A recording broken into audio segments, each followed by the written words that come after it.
Welcome to Just Build Wealth. I'm Ryan Ross. And I'm Mike Ross. In Just Build Wealth, we challenge the traditional views of financial advice and investing. So we're going to dig in deep into the advisory world, speaking with professional investors, advisors, private equity managers, RIAs, even the occasional art appraiser, forensic accountant, philanthropist, or a geopolitical strategist. One traditional view is about investing abroad. We believe that you can get great returns by investing exclusively in U.S.-based stocks, thus avoiding the risks of international investing. We will discuss this with guests throughout the show. Another traditional view is that investing ideas are only found in white papers. In my experience, investing ideas do not just come from financial literature. So we will expand our scope and talk to a wide range of business minds and industry thought leaders. All eyes will be toward challenging traditional ideas. At the end of the day, we want to help you, the advisor or professional investor, learn how to invest more intelligently, build better relationships, and retain more clients. We believe that financial advice and portfolio management should go hand in hand. They are two sides of the same coin, or, to quote Forrest Gump, they go together like peas and carrots. All of this and much more is also noted and discussed in your new book, which is titled The False Hope of Global Diversification: Confessions of a Portfolio Management Maverick. For this episode of Just Build Wealth, we speak with Jay Gillam about the world of standards. ISO is the International Organization of Standards. Now the acronym is not backwards, and we talk about this. And this organization is worldwide and provides all sorts of industries with standard operating procedures. For the small business owner in the audience, this helps your business run smoothly and more efficiently. And for those trying to sell your business, it helps you make your business more sellable. We talk about framing your ISO certification to get clients. We talk about who doesn't take advantage of ISO that should, why ISO makes your company more resilient, the industries that this would be good for, and the players in the ISO industry, and a lot more. So ladies and gentlemen, please enjoy this conversation with Jay Gillam. Jay Gillam, welcome to the show. Could you provide a 30-second intro about who you are and what you do? Hi, Mike Ryan. Thanks for having me. I am a sales manager for International Management Systems Marketing, and we help small to medium-sized businesses achieve ISO certification.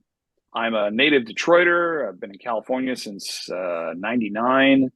Undergrad in political science, international relations at Michigan, MBA from Thunderbird in international management. And I love working with small to medium-sized businesses to help them achieve their standards. So one of the things that we were talking off camera, as it were, was that you've worked in a lot of different industries. I think you said you worked in the Arctic Circle and oil and gas, possibly exploration. I'm curious about what started your journey towards helping companies with standards. Well, so my background is, my MBA at Thunderbird got me into, the global management. And Mike, I want to take a second. I'm about 3/4 of the way through the book you sent me, and I love it. And it's hard for this Thunderbird. And Thunderbird, for those of you who don't know, is the nation's premier MBA program for international business. And so it's hard for me to read a book about the myth of globalization, but I'm enjoying it. So I took a track of working for automotive and aerospace and oil and gas companies, and always trying to do the international thing.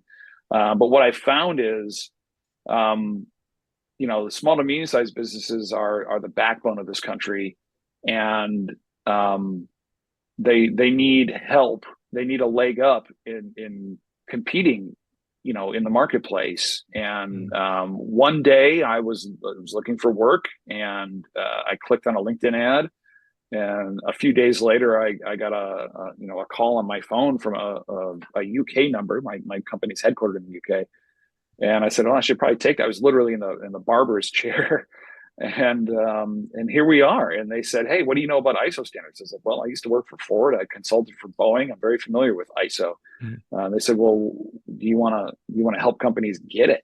And I said, "Yeah, sure." Because companies like Ford and Boeing, they've got internal teams to do this. They have their Lean Six Sigma experts, but a 10 to 15 to 50 person machine shop or whatever doesn't have the bandwidth to do it on their own. So that's where we come in. Got it. So just so for the possibly you got small business people in the audience and maybe they're thinking, okay, what is ISO anyways? How do you explain it to them? Yeah. So ISO, the International Organization of Standards, was founded post-war in 1946. It was a conglomeration of the smartest people in the world from at the time 25 different countries. Now it's a 167 member organization, and it was meant to get commerce going again post World War II, right? The smart people in your audience are going to understand that I just said International Organization of Standards, and yet the acronym is ISO. That is not a French language flip or whatever. What they did was they knew they needed something, so they took the Greek word iso. So think isosceles triangle. So iso means equal in Greek. So that's where their whole philosophy comes from. When you get everyone on the same standard, you're equal, right? We're all on the same page. We're all working from the same playbook. That is the goal of ISO. Now there's two different kinds of ISO standards. There are management standards, which is what we deal with, but there's also there's a few dozen of those, but there's also the product, I call them product standards. There might be a different term. And there's thousands and thousands of those out there. The very first ISO standard, in fact, came out in 1951, and it was the standard for the temperature at which you measure metal stuff, right? Sorry, that doesn't sound very it's material temperature for industrial measurement is the official phrase. So if you can imagine you have metal rods and metal expands or contracts. So this was 1951, right? All of this always sounds so matter of fact after the fact, but at the time you can imagine little, again, factories, machine shops all over Europe, all over America, all over Asia, not really getting on the same page. So and as machines needed to be more and more precise, we stopped measuring in centimeters and millimeters, and we started going down to microns. A couple degrees difference will affect that, right? So if you say, hey, if you're going to measure this to this, you need to be at this temperature. That's a standard. That's right. Epiphany. Right. It makes total sense. Right. My other favorite product standard example is there is a standard for the width of a bicycle tire rim, and then another standard for the width of a bicycle tire. So that if you're a wheel manufacturer and you manufacture your product to that standard, and you're a tire manufacturer, you manufacture your product to that standard, they're going to go together. The tire is going to fit on the wheel, right? Yep. Again, it makes perfect sense, but seems like the beginning of this may have come with railroads, because you have to have, right? And then the time zones came out of railroads, so it seems like all this stuff cascaded out of the railroad business. Also, I'm thinking, I know that the EU, the first predecessor to the EU was it was about steel, right, in Europe. Yeah. And sounds like if the first standard was metal based, maybe there's something to do. There's a connection there. I don't know. Right. So over time, they created management standards.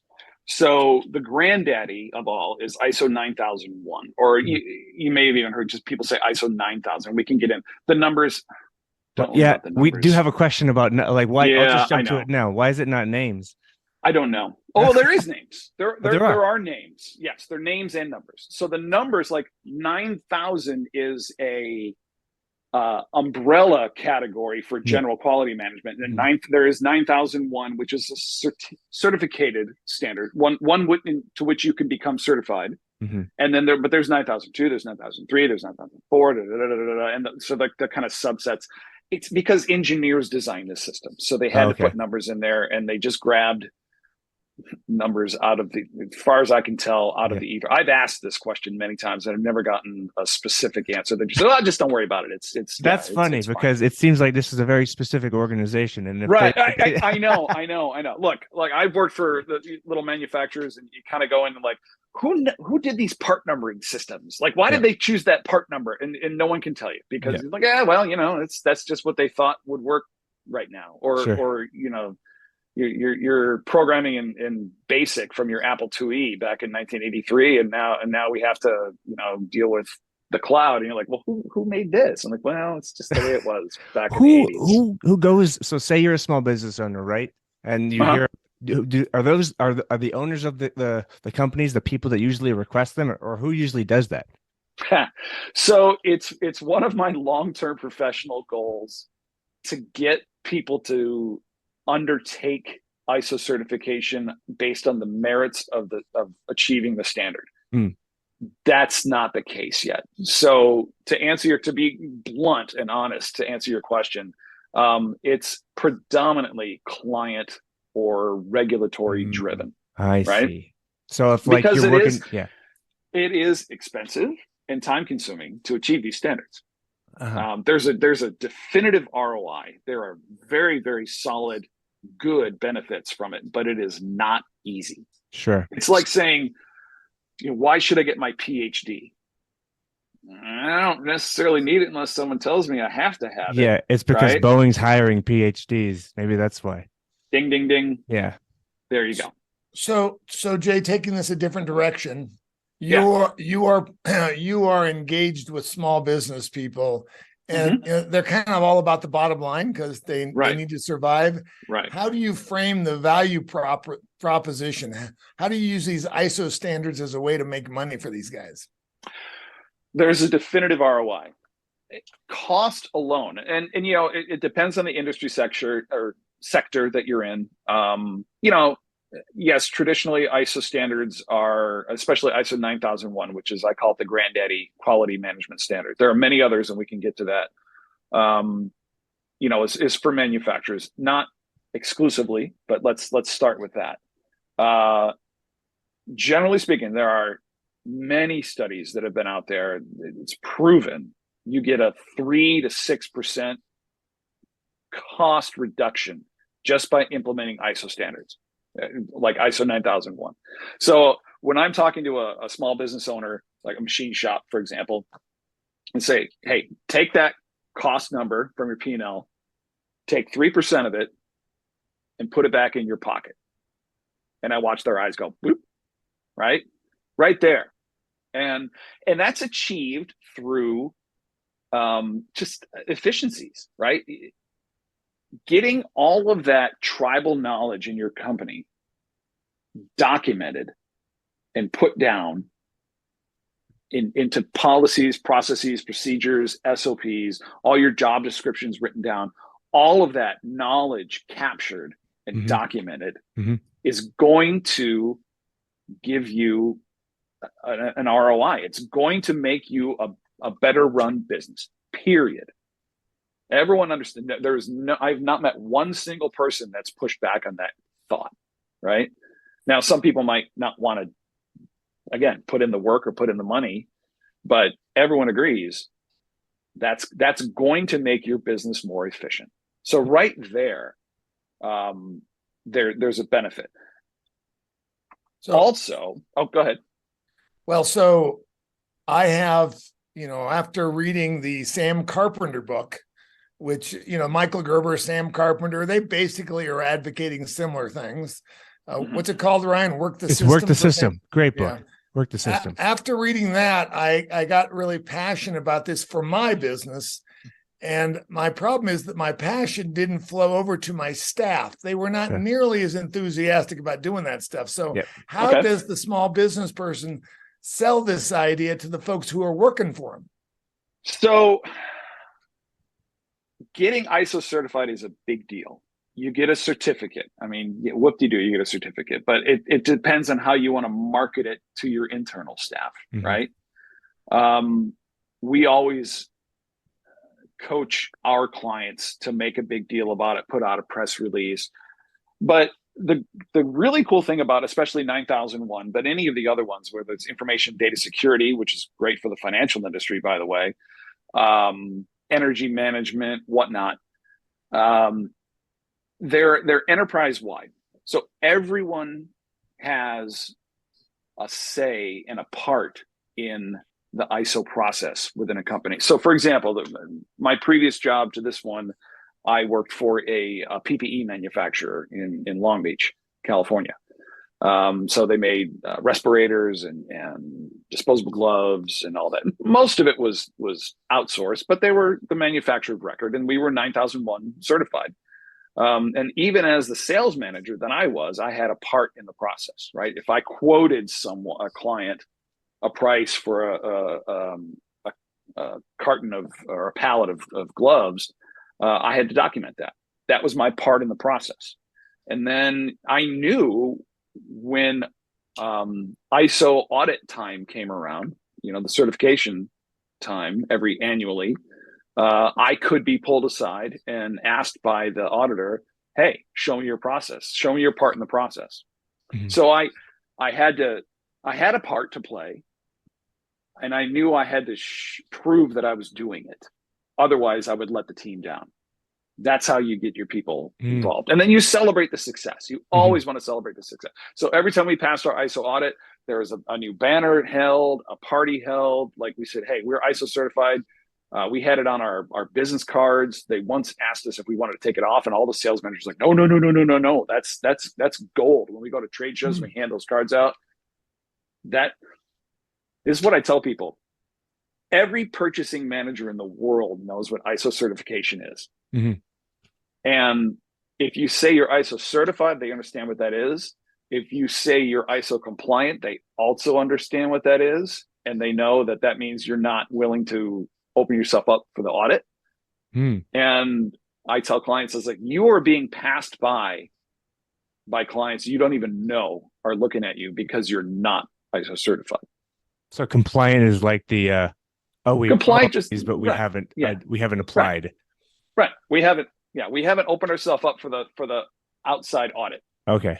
We say we do what it is. So I'm gonna take it back. ISO is say what you do.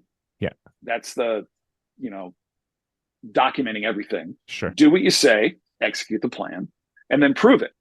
And the prover part is opening yourself up to that third party audit. Right. And if you don't open yourself up to that third party audit, then you're just saying what you say. And if one of the best marketing and sales axioms I was ever taught was if anyone can say it, it doesn't mean anything. Sure. We have the best quality. We have the best service. Sure. If it's I don't care if it's a restaurant or a dry cleaner or whatever. If anyone can say it, it doesn't mean anything. It's like an elf when he runs into the coffee shop because they have a sign on the wall that says "Best cup of coffee." Congratulations, you did it! Best cup of coffee. Yeah. Well, So if anyone can say it, doesn't mean anything. So that's what ISO does. Is it allows you to not just walk the walk or talk the talk, but walk the walk. Right? You prove it. Who sets the standards? The ISO organization. Okay. So you can go on to ISO.org, or the American affiliate is ANSI, the American National Standards Institute, ANSI.org, and search for whichever ISO standard you're looking for, whether it's 9001 or 27001. And you can purchase the PDF. It's about, let's say, around $180. Depends on the standard, depends on the day, but around that. And again, all you have to do is do everything it says in that 30-40 page document, and then you can call us up or one of our competitors and ask to get certified. And so you guys basically say, like, all right, open up your books or whatever your process is, your documentation. Let's take a look, make sure that those things are being followed. And after you've said that they have, then they can come in At that point, does ISO come in and they say, all right, you guys are good? No. Good? ISO doesn't do any certification of their own. Mm. All the They just hold the certifications are standards. independent bodies. They publish the standards. Okay. Yes. And the standards change over time. So, for 9001, there was a 2003 version. There was a 2008 version. We're currently on the 2015 version. So I would suspect we're going to get a new version in the next year or two, but I don't know. And they try and streamline them as well. Part of the ISO process itself is, are you guys familiar with the Deming model? Does that ring a bell? All right. Plan, do, check, act. Does that ring a bell? No, but that's the Deming model. Plan your work, do your work, check your work, act on the results. Okay. Right. Mike, I know you do this you do that instinctively in your work, is just from reading your book. So the plan part is you want to make sure, again, policies, processes, procedures, have the proper KPIs in place, have all of that done. Then you do it. You execute the plan, and then check it, right? And I think a lot of companies drop the ball in the check part because they're so busy keeping up that they fail to really look at their results in a meaningful way, and then they fail to put the results into a new action plan. Right. So it's a continuous improvement model. Let's say that a different way. They are not willing to invest the capital, invest the resources in checking. Right. Because whenever you say you're too busy, that just means you haven't invested in the process. Right. Exactly. So that's ISO in a nutshell. Say we do what we say, prove it, and then it's a continuous improvement model, the plan, do, check, act. That's it. There's one of my favorite parts of the current 9001 standard is it insists that you have quarterly meetings, management meetings, and it insists that annually one of those include a 5 and 10 year risk assessment conversation. Right? ISO is never going to tell you exactly what to do. It's never going to say, oh, if you're making this widget, it needs to be within 5 micron tolerance. That's your client has to tell you that. Your business has to tell you that. All you have to say is, my plan is these widgets have to be within this amount of tolerance, and then we're going to check for that. But the risk assessment, the long range risk assessment is a great way to force business owners who will not do this otherwise, because it's human nature. They won't take the time to take that 30,000 foot view of their business and look ahead 5 years, 10 years. So a great example, this not my client, but my company's client up in the Bay Area, remanufactures Prius engines. And they buy used taxis from Japan and bring the engines over and remanufacture them and sell them in the market here, right? They also happen to be down the road from the Tesla plant in the Bay Area.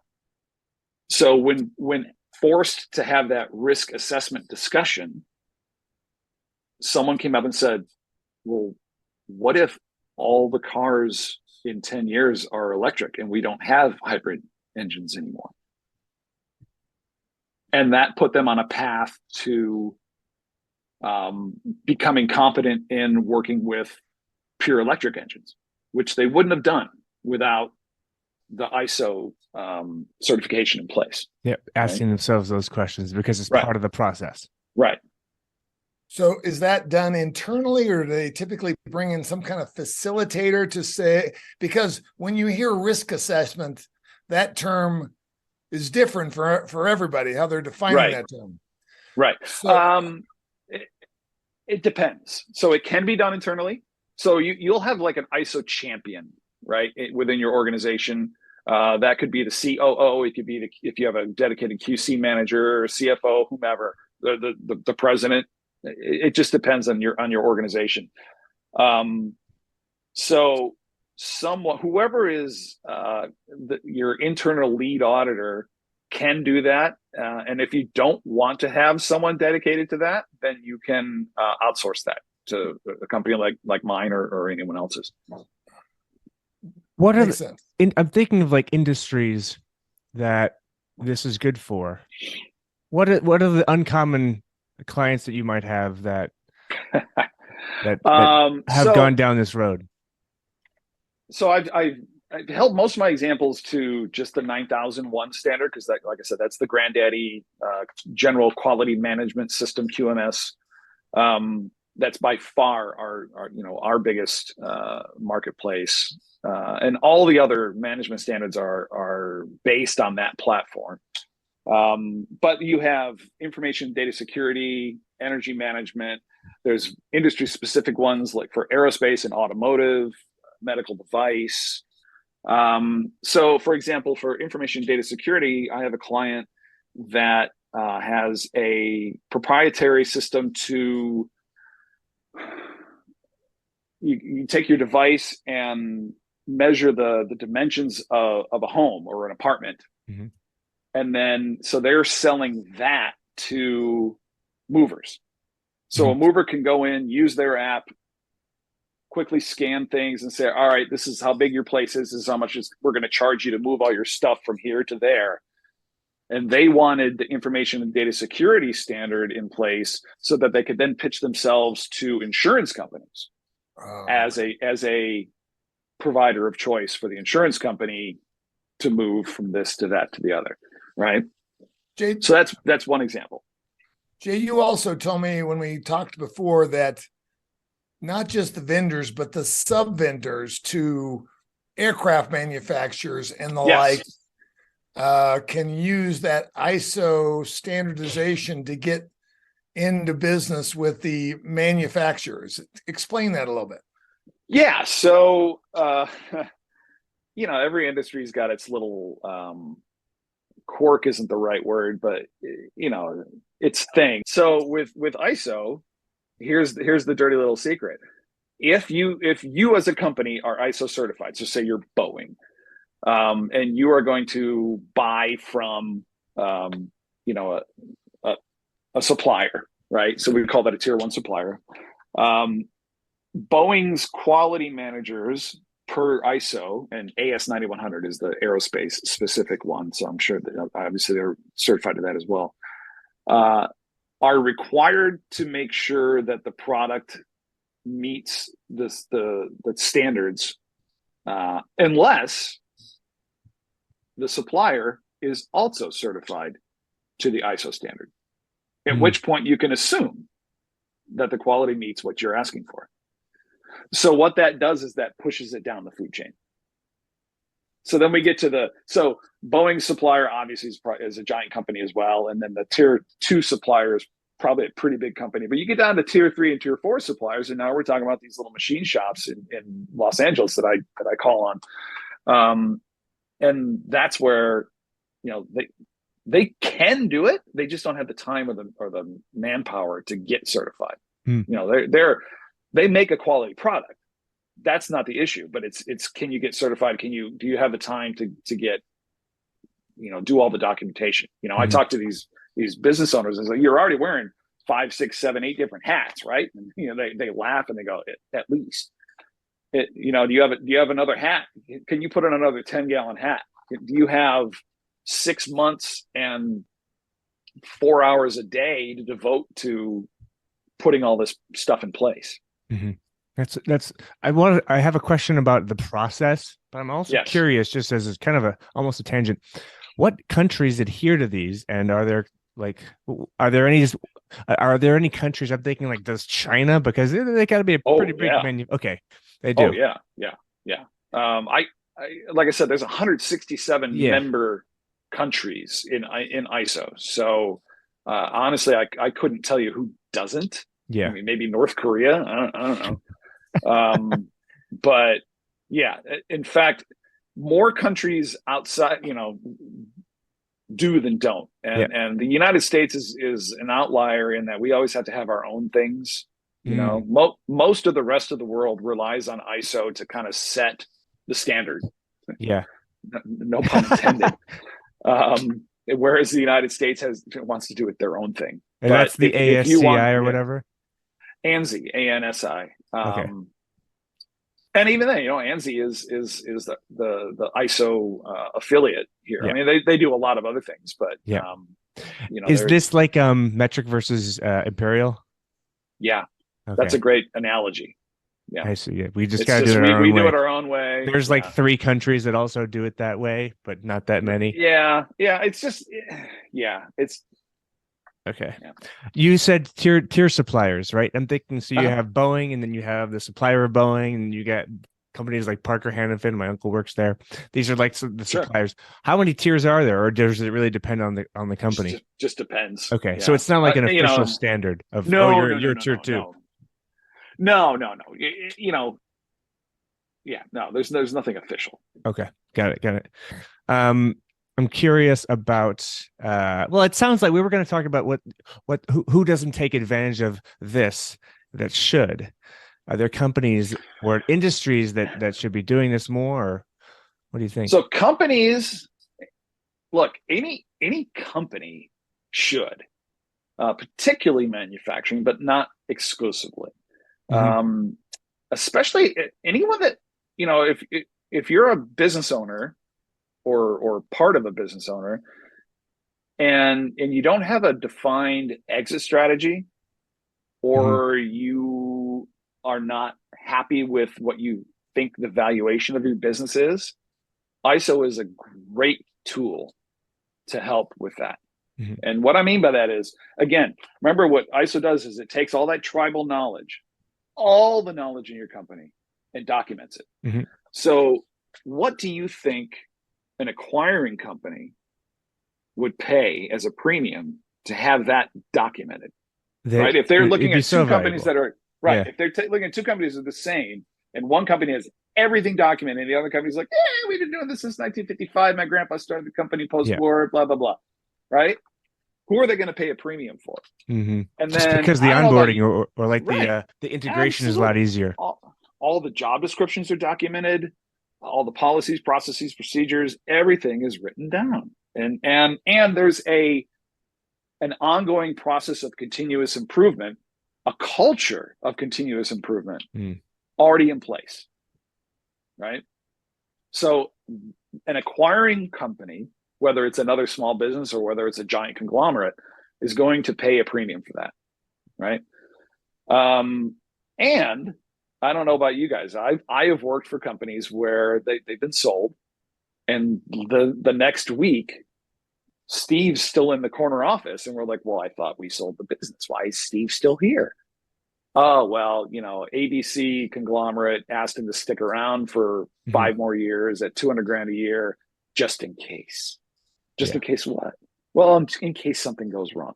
Again, all those just in cases go away when everything's documented. So Steve could then stick around for 3 months and then go hang out on his boat or wherever Steve or Sally wants to go. Yeah. Right. Doesn't have to be a man. It can be a woman as well. Yeah.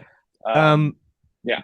I'm curious who does the audit, and I believe I actually have direct exposure to this. I've done work for a webinar technology company for a while, and they have a massive amount of personal, or what do they call it? Personal identifiable information of all of their users, right? So this is in London. That's where everything was based, in London. And they had to adhere to this. I think it was 27,004 or something like this. I can't remember the name of the ISO standard, but they said, oh, we adhere to this. We need to be audited. So some guy would come around and 27701 is the personal identification one. Yeah. Yeah. So he'd come and sit down next to your desk and be like, where's the button that you click to get to this page or something like this, where we had to have like our the description of how we handle data readily available. So I was audited once. It went great. Yeah. Good. Congrats. Who conducts these audits? Is it ISO or is it? No. Again, ISO doesn't do any of that. ISO publishes the standards. Yeah. That's it. Third-party companies conduct audits. We have a sister company called QMS that audits. So my company, I don't sell the audits. I don't sell. I sell the implementations. Yeah. all of our sister companies auditors are IRCA, International Registrar of Certified Auditors, compliant and certified. So that's what you want to make sure. Make sure they are IRCA certified auditors. All the main companies that you could, if you Google ISO certification, and you're going to pop up with all the big boy names, they're all going to be that. But double check, make sure. So your auditor needs to be IRCA certified. They'll have all the experience necessary. You'll learn a lot going through an audit. You might have some nonconformities that you have to fix, and that's fine. As long as they're not major, that's good. It's part of the continuous improvement process. Jay, along that line, you've been doing this for a while. What industries do you see that are not implementing ISO standards where it is sorely missed? They could be doing so much better if they were implementing. That's a great question, Mike. Thank you. Financial industry and legal, smaller legal firms. The big legal firms are compelled by, like, the banks, for example, to have ISO 27001, which is information and data security standard, in place. I think the smaller legal firms are going to need to do this as well as anyone that's dealing with people's personal information. I don't like to sell on fear, but sometimes it's necessary. And if I were a business owner dealing with my customers or clients' personal information, I would be terrified of a breach. And some people don't think they're big enough that they would be, phished or breached or whatnot. But you have to understand that these bad actors are very sophisticated, and they use small companies to get to the bigger ones, right? So there was an example of a restaurant got hacked because their biggest client was a movie studio that had their annual party at that restaurant, right? So that restaurant might think, I don't need all this security. Who am I? I'm just a restaurant in Hollywood. Well, if this giant studio uses you and you're sending emails back and forth, things can happen, right? So that's one. I think every company in the world can and should get certified to the ISO 27001 standard. Plain and simple.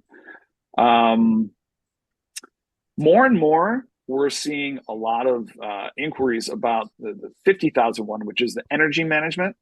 So commercial buildings, hotels, any large structures that use a lot of energy. More and more are looking for solutions to reduce the energy consumption, or at least be better about their energy usage. And then you can apply some of that to some of the what you pay for that standard in energy credits, or you can apply energy credits against what you paid for the standard. Is a better way to put it. Those are two of the biggest ones right now for us. I have one more question, and then I think we'll go to our final four. So there in the financial services industry, or investing, I suppose you could say, ESG is a really hot topic right now, right? Because all these, you have institutional investors and have pension funds saying, hey, these need to be socially responsible investments or things like that. And it seems like, so the UN put out these 17 Sustainable Development Goals. You might be aware of them. It seems like those are similar to ISO goals, but they're maybe. Does that inform, or do these sustainable practices inform how ISO sets their standards, or is there any connection there? I don't know. Probably. Again, so the way ISO forms their standards is they periodically get the smartest people in the world together from those 167 member countries, and they have a meeting, they have a conference, Yeah. and they talk about this. So I would be surprised if what you were just discussing wasn't part of that discussion, Mm-hmm. but I don't know Yeah. specifically. They don't put out information Okay. specifically for that.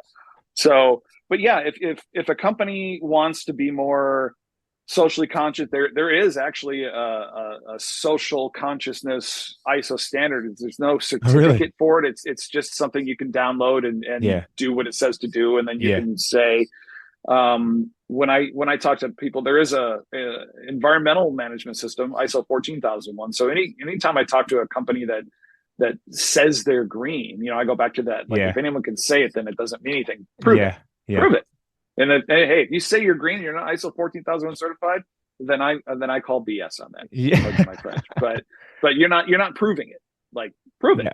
Show it. Open the kimono and put your environmental management system money where your mouth is, and show us that you have it. Otherwise, you're just saying you're green. You're not really green. Yeah. Right? Interesting.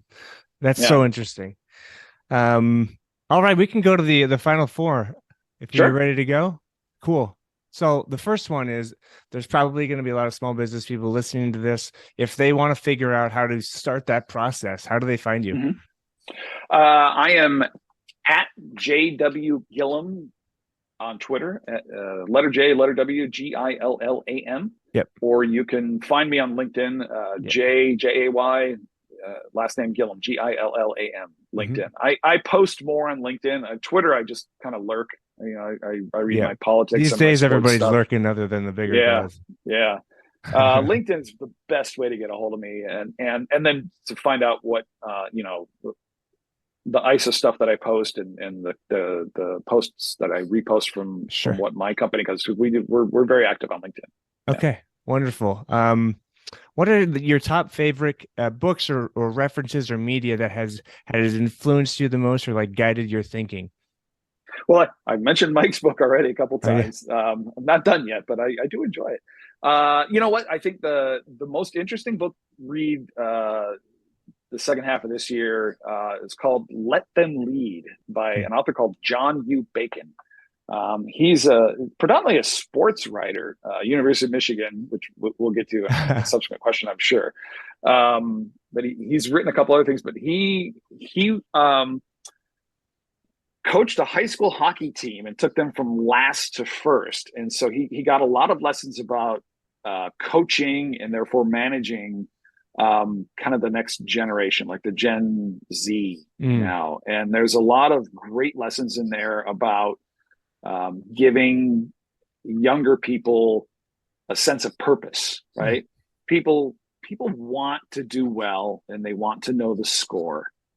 And if you let them lead themselves, if you set the goal, let them know where they stand, and then let them go and let them do their thing, you're going to be amazed at the results. So it's a really powerful read. Let Them Lead by John U. Bacon. Okay. Are there any tools that you're using in your work or for fun that you're really enjoying? And these can be digital tools, like people say Calendly and LinkedIn and things like that. Just discovered another project management tool that we're going to be testing. But then also like maybe you have a great bandsaw brand that you like. I don't know. What are the tools that you like to use? Okay, good. I'm glad you clarified that. So, our company, we use our CRM, and it's HubSpot, and I'm very happy with HubSpot. I got to tell you, like, it's I've had some exposure to other stuff. And Salesforce, God help me, I used SAP back in the early 2000s. HubSpot, it really is. It just makes sense to me. Okay. So I'm happy with that. I'm always an Excel guy. Sure. My dad used Lotus Notes when he was at Ford Motor Company back in the 70s and 80s, and he taught me the benefit of knowing how to use a spreadsheet well. Yep, it's the language of business. Yeah, it really. Don't ask me to do a pivot table. Like, I'm not that good at it, but I at least I know what it is. Yeah. I mean, I still have a spreadsheet from like when the pandemic first started. I got a spreadsheet out and I'm like, did a 2-week meal plan. Yeah. Make the bread. Use it. Start yoga with like, Adrian. You know, like what's in the freezer? What's in the pantry? You know, just, yeah. Do I have enough pasta and toilet paper? Right. Exactly. And then the other thing, you know, as far as a tool, I don't know if this is considered a tool, but my networking groups are gold. You know, and I think that's how I met Mike, is through Provisors, and they're just it's wonderful. It's the best way, most efficient way to grow your network and grow your business. Is to really meet people instead. You know, cold calling is stupid in my book. It's just I can't stand it. But go ahead. You know, God bless you if that's your model. What is your favorite thing to do outside of work? I know it's cliched, but it's cliched for a reason. I have 2 small children, so I love my family. I love watching my little 5 and 3-year-old boys just run around and play.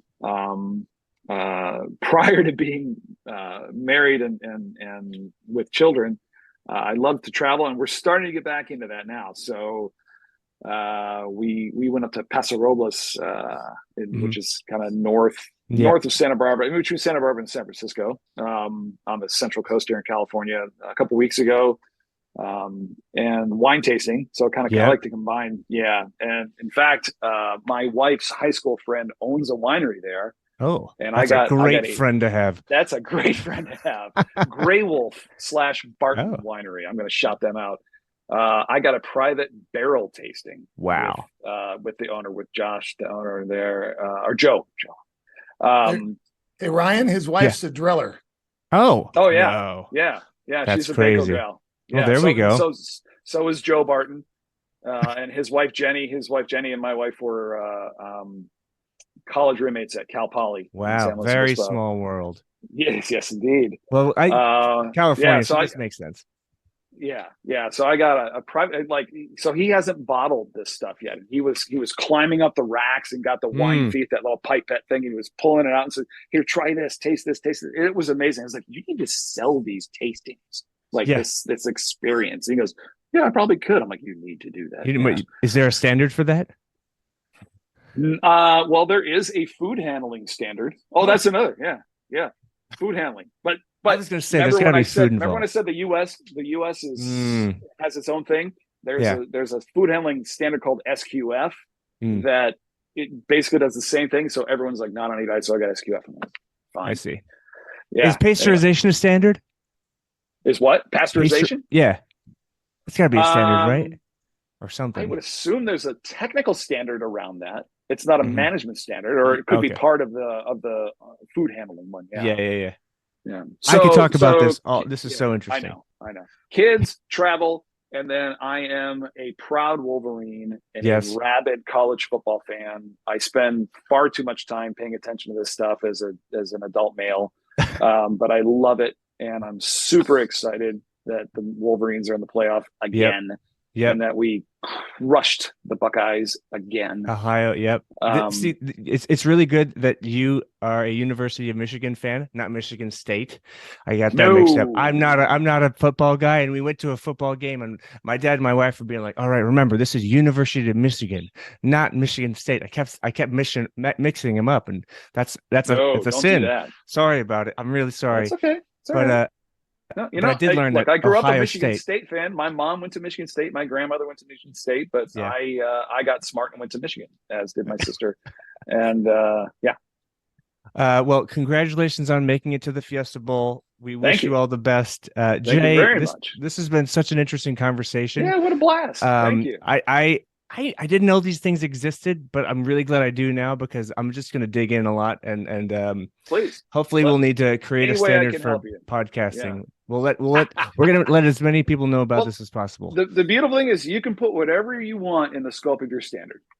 Yeah. So whatever you decide are the best parts of podcasting, write them down. Yeah.